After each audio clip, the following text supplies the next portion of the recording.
Welcome to OkState Daily. Casey Porter here. So glad that you decided to tune in. Fans today, very special guest, the head coach of the Oklahoma State baseball team, Josh Holliday, joins.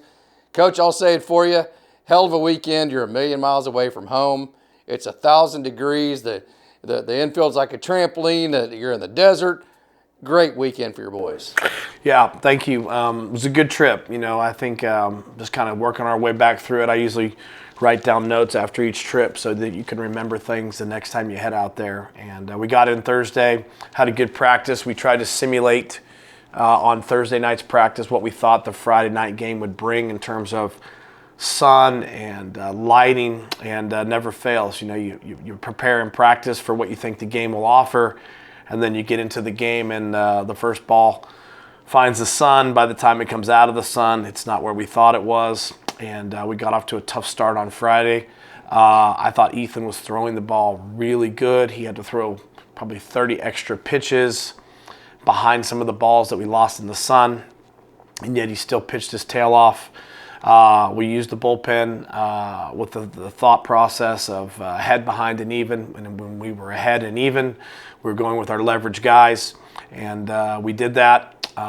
The way we rallied to come back in the ninth inning on Friday was one of the best memories I've had in a long time. Just a gritty, amazing effort by the kids. So many people contributing, so many big swings. Hudson had pitched tough and pitched hard. The misfortune that he had to kind of pitch around, but that's what good teams do. And I thought our team rose to the occasion right there. We had a chance to try to right the wrong, and we did that. So great win, obviously with Ethan and Noah and Hudson and Mario. We went for game one when we had the chance to get it, and we did. Game two, I thought Stormy was masterful from the standpoint of he bent, but he never broke. And they came out aggressive. They put the ball in play a lot. They found some holes. The sinker was good, but it was just a bunch of ground balls kind of working its way through. And I thought our infield defense on the double plays was really the difference in that game, because the offensive piece of the game that came later may not have been on the board had the defensive piece that was in place early not been so good. Those were tough double plays. The ball was moving quickly. It's a fast surface, and I thought Stormy showed unbelievable composure. Yes. And stayed in it for 5 solid innings. He was gassed at 73, 74 pitches. And then offensively, we did some things that these guys have shown at times they can be pretty special, and started really driving the ball, got some of the right pitches to hit. Was able to continue to score. That game was in the balance in the 8th. I mean, you got National Player of the Year candidate up with the bases loaded in a 4-run lead, and Wecky makes a pitch, right? Makes a big pitch to get out of the 7th, I guess it was. We had Mario lined up once again, ahead, behind, and even. We were ahead. We would go to leverage relievers when we had a chance to win the game. We continued to score, which gave us a little bit of separation, but that game was set up the way it was. We went for it. We got game 2. And really put us in a position into game 3 where, a lot of Sundays, depending on how games 1 and 2 unfold, the look of a Sunday for us was we need a good start from Brennan.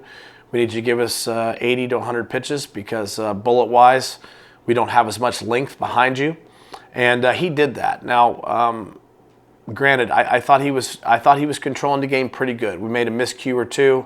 They got a few balls elevated, and the score got away a little quick. But Brendan gave us a shot. We were not quite as on point early, bat to ball. Their starter was an older kid with some savvy. He had 2 different breaking balls going, one 78-80 with a true curveball shape, and another one 84-85 with a slider shape. And that's proven to be at times a tough recipe. But what we did is we hung in there. I thought we got good touches out of the bullpen from a couple of guys. I was really pleased with Parker Jennings' inning. Jake got back out there, continues to throw the ball good, and then we pushed him late, obviously. So would have loved to have had all 3, but I tell you what, when you go on the road, Arizona State's a quality team. That's one of the better offenses in the country. They're dangerous, 1 through 9. They have some size and some power. They have one of the best players we've seen in Hairston. And first baseman, right fielder, 2 gigantic figures in the batter's box that were tough to control. But I thought for us it was a really gutty effort. It was a gutty trip and a tough one because it's hot there. And obviously, Casey, I coached there for 2 years. I think when you're in a ballpark environment, you're used to the air, you're used to the high sky, you're used to the sun. So those things, as the home team, don't feel like as much of a part of the game. As a visitor, Arizona's got a different backdrop to it. Yeah. And the high sky and the sun were tough for us. The wind a little bit. And those are things as a coach and as a team you got to keep working at, just making sure you handle the different environments that you play in. When you hear it in football, it's when they go play at altitude, the way the altitude can affect football players, or, just different places, different sports have its own unique intricacies, right? And so love to have been a little cleaner there, but boy, the effort was amazing. And, I thought we managed our pitching plan really, really well. Not an easy place to necessarily hold them down.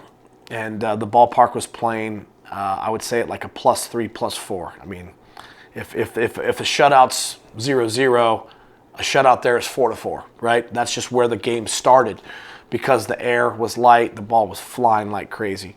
And we probably took advantage of that as much as we possibly could with a lot of home runs. And, to hold them to 6 in game 1, 6 in game 2 with some miscues, I thought we pitched good and had our guys lined up in leverage situations to go to them when we needed them. So I think one of the most underrated parts of the weekend, you remember all the home runs, and you remember the home runs from Briggy, but I think the defense that Colin played at first base, one thing you can't do against a offense like that, you can't give him anything free. He played tremendous defense at first base. I thought that was a big factor. Can you talk about Briggy? He's been digging the ball out of the dirt this season, as well as any first baseman we've had in my 14 years. I think back to some guys that were pretty good at it. Tanner Credemeyer got pretty good at it his second year. But Brugge's length, when the stride catch, you got a 6'7" guy with long legs and long arms. He has tremendous length when he strides out to catch the ball, both on the ball in the air, and then his reach and his ability to pick a ball in the dirt has really, really become very next level. And, listen, Brugge has been a rare 4-year player. I think he entered an all-time top 10 list in a couple of categories recently in Oklahoma State history. That's not easy to do. And he's been a fixture and a really, really good baseball player for us for a long time. So really proud of him. When he has those games when the stroke is grooved, he can obviously change a game quickly. Mm-hmm. And I think if you asked our opponents, they would probably tell you he's a guy that as much focus as there's probably been put on Colin and the recent emergence of a Conover, and then the old reliable Miola, Brueggemann still is a threat in that mix where if you don't make your pitches on him, he can hurt you. And he's done that multiple times this year across multiple weekends. Richie had the 3-run home run his last at bat. Of course, that didn't change the game in terms of flipping the scoreboard. So what does it say about this offense that Colin Ritchie can go out to the desert and really just kind of take his walks and do what he's supposed to for his team, and you can still score like that? Yeah, I thought he, the last 2 weekends for me, he has shown a lot of maturity. Obviously in the TCU series, every ball that crossed the plate, he did not miss. Yeah. He was on them and did not miss, but yet he still had to take his walks. And I thought this weekend was much the same. He was patient. They pitched him tough. They decided to try to take him out of the result column and make someone else step in. I thought Aiden did a beautiful job of doing that. This weekend, maybe he missed 2 or 3 pitches he got that just missed him by an eyelash, whereas maybe last weekend he didn't. But, Colin's becoming a really special player. Again, this is a guy that is playing center field. He's playing it well. He's durable as heck. He's become very consistent in his personality, which is something he's grown in that regard from high school to college. I think most of our players have never failed, or at least if they did fail, it was very temporary in high school.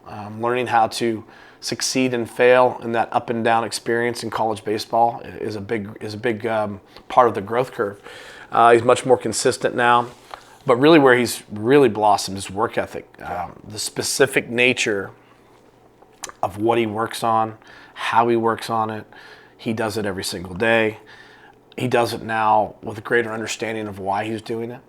And then he's doing it in a way now where he shares himself with his teammates. In fact, just earlier today, I was sitting there watching him, and he sat back down on the bench and discussed with one of the younger members of the team, why he's doing it the way he's doing it. So that's just a real, testament to how much he's learned about baseball here, but also just a massive amount of credit goes to him for choosing to become more detail-oriented, more intentional, mature, more even-keeled, right? There's a time he might have been a little high and a little low. Now he's pretty darn steady, and I think you see that in his performance, right? So what's it say about the offense when he can play real well but not leave the yard a bunch, right, and for the offense to hit home runs? One, we have some strong kids. Two, I think they feed and build off each other. And I think when you can do that 1 through 9, the lineup can get into bullpens and maybe do some damage on middle relief and back into bullpen relief and run away with a game or two during the weekend, right? Knowing that most people's top shelf starters are pretty darn good. That's why they're starters, right? Or, well, the closer is pretty good because he's got something that's very difficult to adjust to. So we were able to handle their starters decently well, except for Sunday. We were able to beat their closer, and we were able to do some damage on the middle relief. And I think that was probably large in part because the lineup 1 through 9, you were getting good swings off, right? Whether it was Campbell, whether it was Conover, whether it was Aiden, whether it was Brueggemann, Brock was swinging the bat really well. Danny contributed and punched in there a little bit. Sebastian jumped in there and punched in there a little bit. So, a lot of guys just getting in the batter's box and having some courage and trusting the hard work and training inside the competition. You mentioned the work ethic of Colin Ritchie, the maturity of it. How much of that would you attribute maybe to Aiden Miola, hitting behind him and just kind of having that influence? Yeah, I think Colin would tell you, a lot of what he's become as a ball player. You go back to his freshman year, he had a great group of role models on that team to welcome him into the program. Remember, he jumped in there and was a pretty strong contributor from day one. You had guys like Zach Earhart, and, who was the ultimate worker, and a guy like Carson Bench, who was maybe the ultimate character, great role models, different ways to go about doing it, right? Carefree, highly focused, and they welcomed him in right away, and I think that was really important for him. And I thought he had a really good freshman year. His sophomore year, I don't know if anybody remembers, but he missed the first 6 weeks last year. And when he reemerged into the fold, he did not have the benefit of a preseason. So he jumped right into that thing last year and finished with a bang. And I do think guys like Aiden are good, steadying presence. It's definitely given Colin some protection. And then Aiden himself is now, I think, approaching the 70 RBI mark, which is a big number. Oh, boy. And has done so many times in response to something that maybe Colin's grown a sense of patience, knowing Aiden's behind him. So that's made Colin a better player. And then Aiden's made us a really good team because he's handling that responsibility to hit forth. And also for us, as you know, Casey, because you follow it, we need a right-handed presence to neutralize the effect of a left-handed pitcher coming in to try to run through that stretch of quality left-hand hitters that we have. So I think all those things are a huge part of the makeup of the team. Aiden Miola, you mentioned him, his RBIs. He's on an absolute hot streak. Can you talk about maybe what set that up for him? Well, he's very in tune with who he is as a hitter. He's built his swing over the years to be a very good out-in hitter. Yeah. The outer half of the plate, he's got a tremendous amount of confidence and coverage, both hard and soft. So he can go to the outer half. He can take a fastball the other way. I think he hit 2 balls yesterday, one over the fence and one caught just right up at the tip of the edge of the fence. So he's using right center field with aggression, and then as the ball works its way closer to him, he's pulled the ball with aggression. Handles the off-speed mix with runners in scoring position, which is a frequent pattern, and yet one that not many right-hand hitters at this level deal with well. And his ability to identify now which sliders are good ones to hit, which sliders he needs to let go, and just the confidence, and I think just embracing those opportunities. Some guys, they see a chance to drive in runs and they cower because they don't want to fail. And so I'd rather not hit with runners on base than hit and not get the job done. And other guys see it, hey, this is an opportunity right here. And he sees those chances, opportunities. So you need that mindset. And,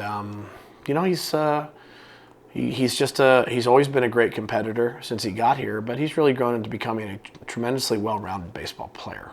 Mm-hmm. So let me ask that question to bring in this one. You may or may not want to answer this. So some of the issues he's had in the past, picking up spin, identifying the strike to ball concepts and identifying them and not swinging at them, those are some of the issues maybe Garrett Scholl's having too. Is there anything Garrett could take from Aiden's ascent into becoming the player he is? Oh, well, Casey, I mean, Garrett, as a switch hitting player, has a very different dynamic than, say, a one-sided player. Okay. One-sided players have to kind of figure out release points and then track it from that one singular point of reference. So you mentioned like a right-on-right player, learning how to track sliders and which ones to stay on, which ones to let go. I think that comes with at-bats. I think it comes with time. There's some time needed to a lot of our freshman hitters right now, especially the right-handed ones, are seeing breaking balls go in multiple shapes. When I played, and my heroes played in the 80s, pitchers didn't do with the ball then what they do with the ball now. And anyone that wants to argue that, they can come have a seat and I'll show you on film. Yeah.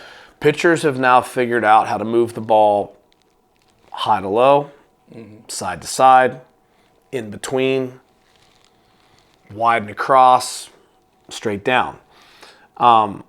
That creativity with spin is new to the modern game. The old game was slider or curve. Yeah, right. In the 1980s and 1990s, we didn't sweep. We rarely cut. Had a chance to see Nolan McLean 3 nights ago. Random opportunity, ran into each other in Arizona at my brother's house for an hour. And we just talked. I said, hey, how you doing this with the ball? What are you doing with the ball? Yeah. You're the best spin in baseball. Yeah. And obviously he knew what he did here. And so we started talking. He's like, well, I've always had that feel for that curveball. And then I always had that cutter I developed in school is now, my cutter. And I can make it go sideways and down. And then I developed my sweeper. And I have my sinker, my four-seamer, my change. I said, you really have 6 pitches? He said, yeah, actually I have 6 pitches. So over time now, that's working its way into pitching labs and pitching development. So a right-handed batter might see curve, slider, and cutter, and has to figure out 3 release points, 3 shapes, and 3 spins, which one to hit, which one to take. That's not being taught at the high school level. Sure. In fact, it's not even being seen. So the growth from high school to college is a big step. Now, inside the college experience, to your point, I think Aiden's, and you would even say like Colin, handling left on left. Yeah. That's taken some time because that's an advanced skill. When you add the switch hitting piece into it, now you have to see, as a left-handed batter, the changeup, which has its low and away action, the curveball, which is a down action, and the slider coming at your back foot, which is a different action. And then you spin around and spend half your time right-handed trying to do the same thing. So part of the switch hitting challenge is I have not just one swing to manage, but 2. And part of that is the time distribution of how to have equal parts investment on both sides. And then some of it for all of us is, we all have our default where you get a little bit out of kilter. You have to go back to your basics. You have to reset the swing, reset the mind a little bit. And I think at times Garrett has been really, really good. And then he's had some days where the ball seems to be kind of floating a little bit, right? And then bat to ball just seems to be moving. The head's moving, the eyes are moving. So getting back to work, just a sophomore player. Yeah. I think he's pumped 14 homers. Yeah. He's learned how to play second base on the fly. Probably the single biggest swing of the year, if you go back to that Sunday at K-State, a home run to keep us alive in a game that we desperately needed. And really, the team has played super well since then. So I'm very proud of him. Yeah. Love the work ethic. And this is a hard game. But time does help with breaking ball recognition. Calmness helps with laying off the close one. And then just being in the right headspace, not trying to make something happen that maybe the pitch doesn't allow for it. So continued growth for sure. Definitely one of the great challenges this game offers. Is there a battle there to make sure you don't miss your fastballs, knowing the breaking ball's in the back of your mind? Oh, there is. I mean, I think what happens is if you get outcome oriented or fear of the outcome, it can screw up the process. Next thing you know, Process gets, for those that don't, process would be get in the box, get comfortable, get on time, look for the right pitch. And when you usually get the right pitch, if you're smooth and on time, you usually hit it clean. If you try too hard on the right pitch, you might foul it off or overswing. And sometimes guys do that if they're fearful of the two-strike count because of the strikeout and all the things that go with the feeling of striking out. So, again, all part of the dynamic of how a hitter's built. Sometimes if you have stronger, more powerful swinging guys, toning the swing down takes a little getting used to. They're used to one feel. Some guys are more fluid and adjustable to their swings, and they can adjust easier, put the ball in play more. It's a little bit of a give and take, with big home run totals, sometimes big strikeout totals. Nobody's accepting of that, but it's something you're just trying to get better at. That is not an easy place to play shortstop at. I mean, the ball's like a trampoline. Plus, Arizona State has a lot of really good athletes that hit a lot of ground balls that are tough plays. I thought Brock Thompson, Avery Ortiz, they were fantastic this weekend. Garrett Scholl when he played there. Can you talk about, first of all, Avery getting back in the mix defensively the weekend that Brock Thompson had? Yeah, Brock was played awfully well. He was unavailable Sunday, so we'll hope to get him back hopefully this weekend. I don't know. We'll see. But Brock has been a rock for our team. He's been I think he's been a plus defensive player at short. He's been a plus offensive player. He's been an excellent two-hole hitter. I think that's a great slot to be in right now, being behind a Conover and in front of a Richie. Those guys have a nice complementary effect on each other. I really think that's been a great fit for those kids. His steadiness on the routine play has really grown over the course of the year. His concentration from the first inning to the ninth inning has really grown. He's really become a great concentrator, whereas a lot of young players concentrate well innings 1 through 5, and then sometimes mental fatigue in innings 6 through 9. That's where some of his mistakes occurred. He's cleaned that up really well. And then just some of the remarkable plays he's made. He's gone to his right and thrown around his body a few times so well. He's always dove and thrown really well to his left. Moves forward on the ball well. It was good to see Avery get back on the field. We need that dynamic for our team. He's feeling better each time he gets out there.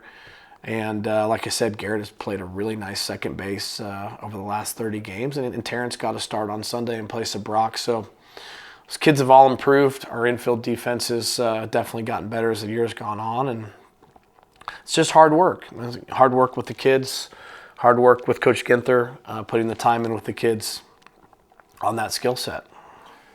Hard to overstate what Campbell Smithwick has meant to this team. Obviously, he had to come in and learn a whole new staff to begin with. That's hard. And then you have all the injuries, and it's like a box of chocolates in terms of who you're going to have to deal with that weekend. So can you talk about the great job that Campbell Smithwick's done, and then also the big hits he's come up with? Yeah, Campbell's he's been kind of just what the doctor ordered, as far as, like you said, just really doing a great job man for man, managing the pitchers, knowing how to catch them, work with them, communicate with them. So much of the pitcher experience is what he sees when he looks at his catcher and the catcher's presentation and calmness inside the game. He's caught a lot of innings. It's been a big ask of him, but part of that has been just the offensive dynamic he brings to our team. He's been an excellent 5-hole hitter. His contact skills have been critical to a lot of our big output games, is his ability to put the ball in play. His base hit, his willingness to take the base hit has been on display. Great two-strike hitter. And then his timing on his home runs has been really special. He's hit several of them late in the game, 8th inning and beyond. Several have put us ahead for the win and or created a walk-off dynamic. So he's been awfully good late in the game, been awfully good during the game. And he does a great job in those quiet spaces, that time with the pitcher, kind of leading up to first pitch, those 30 minutes prior to first pitch where the catcher warms up the pitcher. Just so much of that.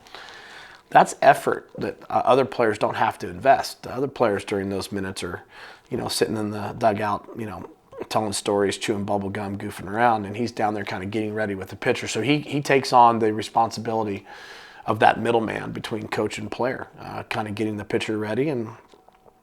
But I think he's a really sound, fundamentally sound offensive player. And slowly but surely really piling up a really, really nice season for us. You probably won't want to answer this question. Fine if you don't. But is the Sunday start, is that set in stone? And then also, can you give us an update on Hunter Watkins? Oh, well, there's nothing set in stone. Nothing in life is set in stone. We're day to day. I mean, people have to understand that. You know, there is no reinventing of who we are. I mean, 2 Sundays ago, Brendan could have thrown a complete game shutout against Texas Tech. I mean, windy conditions last Sunday against TCU. He wasn't quite at his best, but I thought he was throwing the ball okay yesterday. But we're day to day. This is a short week. It's a Thursday start week, so we'll reconfigure our pitching.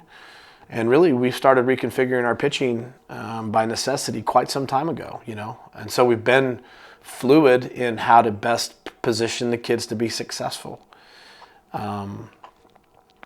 The question you ask yourself is, you know, if you have a little more length in the rotation, but you don't have the depth and the ability to close games, do you like the sting of losing a game late because you lack maybe what you needed to finish one? Or would you rather have solid starts and the ability to compete back and forth across the early innings with the hopes of finishing late? They're all great questions and never a perfect answer, but what we've been seeking is quality starting pitching with the ability to protect the lead and win games when they're winnable.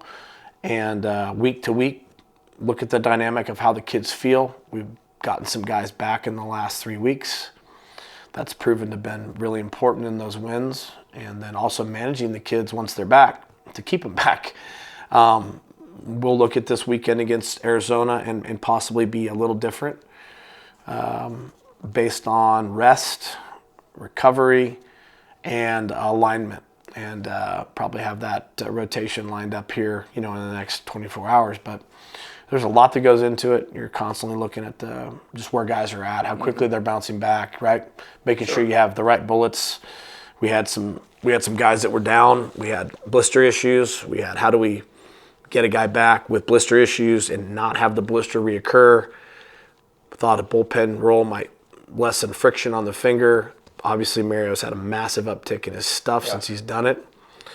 Not a bad look for us or for him. But, you know, again, whether it's 40 bullets out of him as a closer or 100 out of a starter, they're valuable bullets. It's just trying to figure out how to best align them, right, to win the series. And that's kind of what we've been going for. But, yeah, we're kind of day to day. We got the game Tuesday against ORU, and Zane Burns will start that one.